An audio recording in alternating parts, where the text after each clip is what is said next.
여러분, 병원에서 당뇨 전 단계라는 말을 듣고 가슴이 철렁하신 적 있으시죠? 혹은 이미 당뇨 약을 드시면서 늘 불안한 마음으로 식사를 하고 계시지는 않나요? 우리는 보통 당뇨를 평생 약을 먹으며 밥맛을 참아야 하는 끔찍한 병으로 생각해요. 무서운 합병증이 올까봐 늘 두려움에 떨며 살아가죠.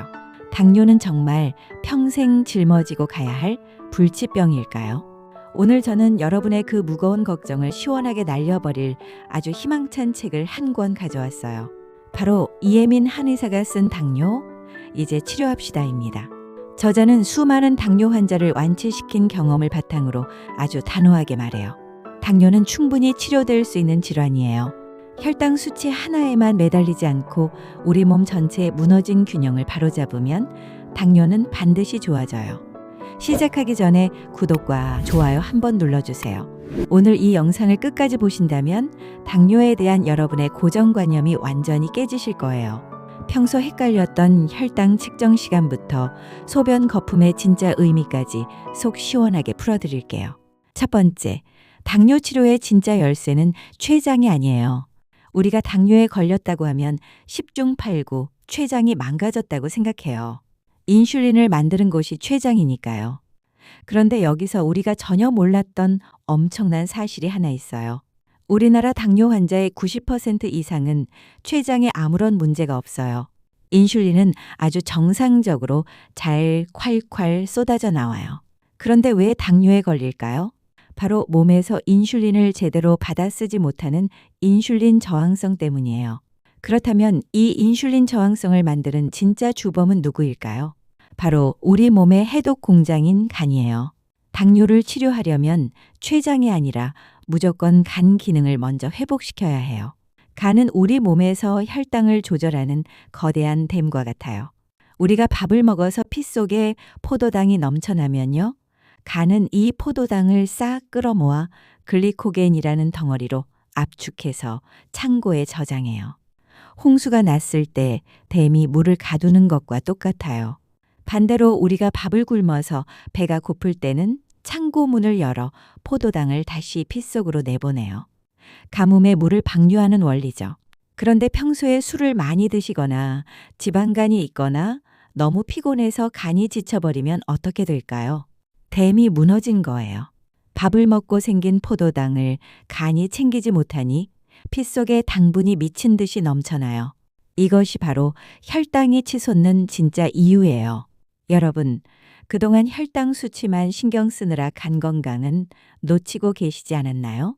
당뇨를 잡고 싶다면 지금 당장 지친 간부터 튼튼하게 보살펴야 해요. 두 번째, 아침 공복 혈당의 비밀을 풀어드려요. 당뇨를 관리하시는 분들이 가장 신경 쓰는 것이 바로 아침 공복 혈당이에요.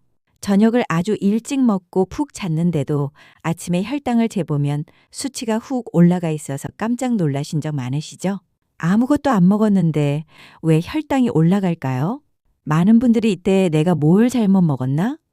약이 안 드는 건가? 하고 자책하시고 불안해하세요. 하지만 걱정하지 마세요. 이것은 병이 아니라 우리 몸이 살기 위해 하는 아주 자연스러운 현상이에요. 우리가 아침에 눈을 뜨면 활동을 시작해야 하죠. 에너지가 필요해요. 그런데 밤새 굶었으니 밥이 들어올 때까지 기다릴 수가 없어요. 그래서 우리 몸은 아침에 일어나자마자 스트레스 호르몬인 코르티솔을 마구 뿜어내요.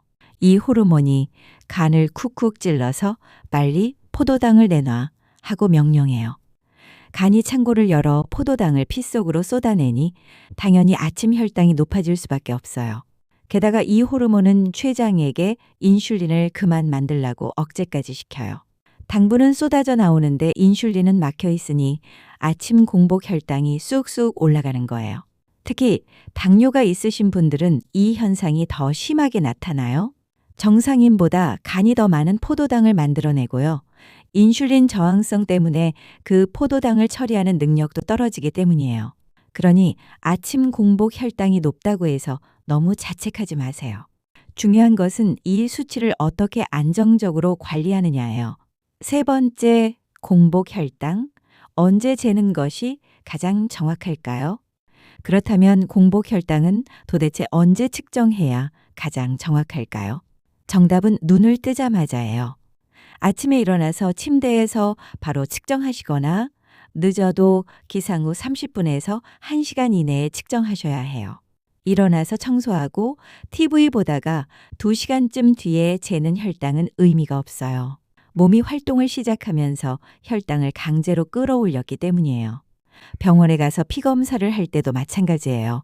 집에서 잰 것보다 병원에서 혈당이 더 높게 나와서 당황하신 적 있으시죠? 아침에 일어나서 씻고 옷 입고 병원까지 걸어가느라 이미 몸을 많이 움직였기 때문이에요. 만약 오전 9시에 병원 검진이 예약되어 있다면 평소보다 푹 주무시고 늦어도 8시까지는 일어나서 바로 가시는 것이 좋아요. 잠을 푹 자는 것만으로도 아침 혈당을 안정적으로 유지할 수 있어요. 네 번째, 술 마신 다음 날 혈당이 떨어진다고요? 속지 마세요. 당뇨 환자분들 중에는 평소에 관리를 잘 하시다가도 가끔 막걸리 한 잔, 소주 한 잔의 유혹에 흔들리시는 분들이 계세요. 그러면서 꼭 이런 질문을 하세요. 술 마신 다음 날은 신기하게 혈당이 뚝 떨어지던데 가끔 마시는 건 괜찮지 않나요? 놀랍게도 술을 마신 다음 날 아침에는 공복 혈당이 정상보다 뚝 떨어져요. 하지만 여러분 절대 좋아하실 일이 아니에요. 이것은 간이 죽어라 고생하고 있다는 무서운 증거예요. 우리가 술을 마시면 알코올이라는 독성이 몸에 들어와요.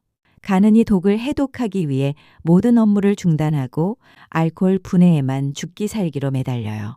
아침에 일어나면 간이 포도당을 만들어서 혈당을 유지해 주어야 하는데 술을 깨느라 너무 바빠서 포도당을 만들 시간이 없는 거예요.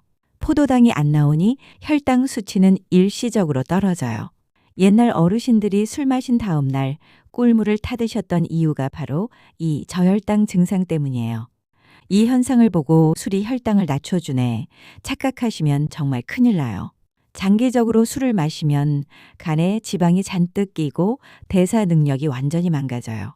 결국 당뇨가 걷잡을 수 없이 악화되는 지름길이에요. 당뇨를 고치고 싶다면 술은 무조건 멀리 하셔야 해요. 5번째, 밥을 굶어도 혈당이 치솟는 5가지 진짜 이유.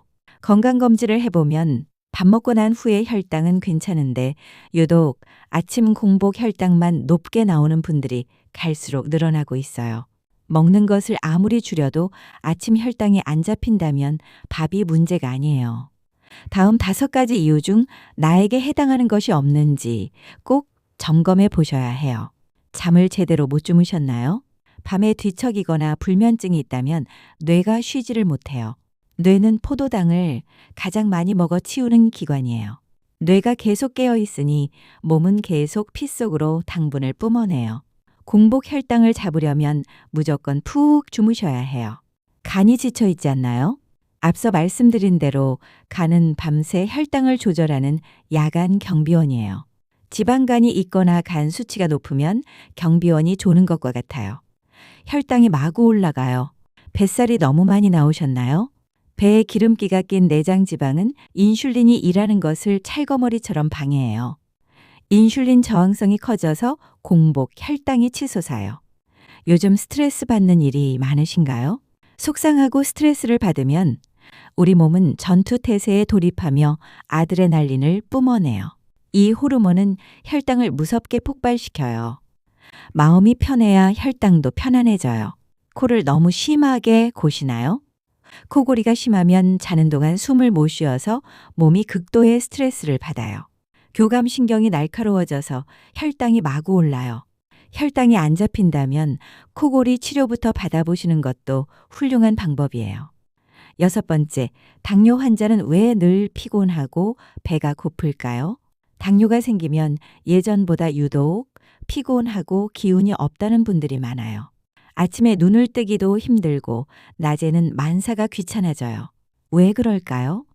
당뇨라는 병의 이름 자체가 소변으로 당분이 빠져나간다는 뜻이에요. 포도당은 우리 몸을 움직이는 최고급 자동차 연료예요. 그런데 이 아까운 연료가 몸에 쓰이지 못하고 소변으로 줄줄 새어나가 버려요. 에너지가 다 빠져나가니 당연히 몸이 축 늘어지고 피곤할 수밖에 없어요. 게다가 당분은 소변으로 나갈 때 수분을 엄청나게 끌어안고 나가요. 화장실을 자꾸 가게 되니 밤에 잠을 설쳐요. 수분이 모자라니 입은 바싹바싹 말라요. 피 속에 당분이 넘쳐도 정작 세포들은 굶어 죽고 있으니 밥을 먹고 돌아서도 또 배가 고파요. 많이 먹는데도 살은 쭉쭉 빠져요. 이것이 바로 당뇨의 무서운 3다1소 증상이에요. 소변을 자주 보고 물을 많이 마시고 밥을 많이 먹는데 체중은 빠지는 현상이에요. 여러분, 당뇨 환자의 피로감은 단순한 피로가 아니에요. 내 몸의 에너지가 하수구로 버려지고 있다는 위험 신호예요. 7번째, 소변에 거품이 난다고요? 꼭 확인하세요. 어르신들 화장실 다녀오실 때 소변에 낀 거품 보고 덜컥 겁나신 적 있으시죠? 내 신장이 다 망가진 건 아닐까 걱정하며 병원으로 달려오시는 분들이 정말 많아요. 일단 안심하세요. 소변 거품이 무조건 나쁜 것은 아니에요. 일시적으로 거품이 생겼다가 금방 사라진다면 크게 걱정할 필요가 없어요. 고기를 많이 드셨거나 땀 흘려 운동을 심하게 했거나 감기 기운으로 열이 날 때는 일시적으로 단백질이 빠져나와 거품이 생길 수 있어요. 하지만 변기물을 내리기 전까지 거품이 뽀글뽀글 남아있거나 거품량이 평소보다 너무 많고 며칠 동안 계속된다면 이야기가 달라요. 이때는 반드시 병원에 가서 소변 검사를 받아보셔야 해요. 소변으로 단백질이 계속 빠져나가는 단백뇨 증상일 수 있어요. 단백질은 절대 소변으로 나가면 안 되는 귀한 영양소예요. 신장이라는 거름망이 찢어져서 아까운 영양분이 줄줄 새고 있다는 뜻이에요. 신장은 이 단백질을 다시 주워 담으려고 엄청난 무리를 하다가 결국 망가져 버려요. 단백뇨가 계속 나오면 아무리 혈당 수치가 좋아도 당뇨는 절대 근본적으로 낫지 않아요. 평소 화장실에서 내 소변 상태를 꼼꼼히 살피는 습관이 내 신장을 살리는 가장 쉬운 방법이에요. 당뇨는 내 삶을 돌아보라는 따뜻한 경고예요. 여러분, 오늘 당뇨에 대한 여러 가지 오해와 진실들을 알아보았어요. 당뇨는 단순히 혈당계의 숫자가 올라가는 단순한 병이 아니에요. 간이 지쳐 있고 잠이 부족하고 뱃살이 찌고 스트레스에 짓눌린 내 몸 전체가 비명을 지르는 총체적인 결과예요. 하지만 반대로 생각하면 아주 희망적이에요. 췌장이 망가져서 평생 약을 먹어야 하는 불치병이 아니에요. 내가 매일 먹는 밥상, 걷는 운동, 푹 자는 잠, 그리고 편안한 마음가짐으로 얼마든지 되돌리고 완치할 수 있는 생활 습관병이에요. 오늘부터 혈당 숫자 하나에 너무 울고 웃지 마세요. 대신 밤에 푹 주무시려고 노력해 보세요. 잠이 보약이라는 말, 당뇨 환자분들에게는 정말 진리예요. 술은 과감하게 끊고 지친 간을 푹 쉬게 해주세요. 간이 건강해지면 혈당은 자연스럽게 안정돼요. 동네 한 바퀴를 기분 좋게 걸으며 뱃살을 비워내 보세요. 뱃살이 줄어들면 인슐린 저항성도 함께 사라져요. 당뇨는 우리 몸이 나쁜 습관을 버리고 제발 진짜 건강을 되찾으라고 보내는 따뜻한 경고일지도 몰라요. 여러분은 충분히 이겨내실 수 있어요. 오늘 당장 저녁 식사 후 가벼운 산책부터 시작해 보시는 건 어떨까요? 10분이면 충분해요. 그 10분이 모여서 여러분의 당뇨를 완치시킬 거예요. 오늘 이야기 중에서 어떤 부분이 가장 마음에 와닿으셨어요? 나도 오늘부터 푹 자고 회복해야겠다. 혹은 술 끊고 산책 시작해야겠다는 다짐을 댓글로 남겨주세요. 당뇨의 두려움을 희망으로 바꿔준 오늘 내용이 도움이 되셨다면요. 구독과 좋아요 꾹 눌러주세요. 그리고 주변에 당뇨 때문에 우울해하시는 소중한 지인분들께 이 영상을 공유해 주세요. 지금까지 여러분의 몸과 마음을 챙겨드리는 좋은 책방이었어요. 늘 활기차고 평안한 하루 보내시길 바래요.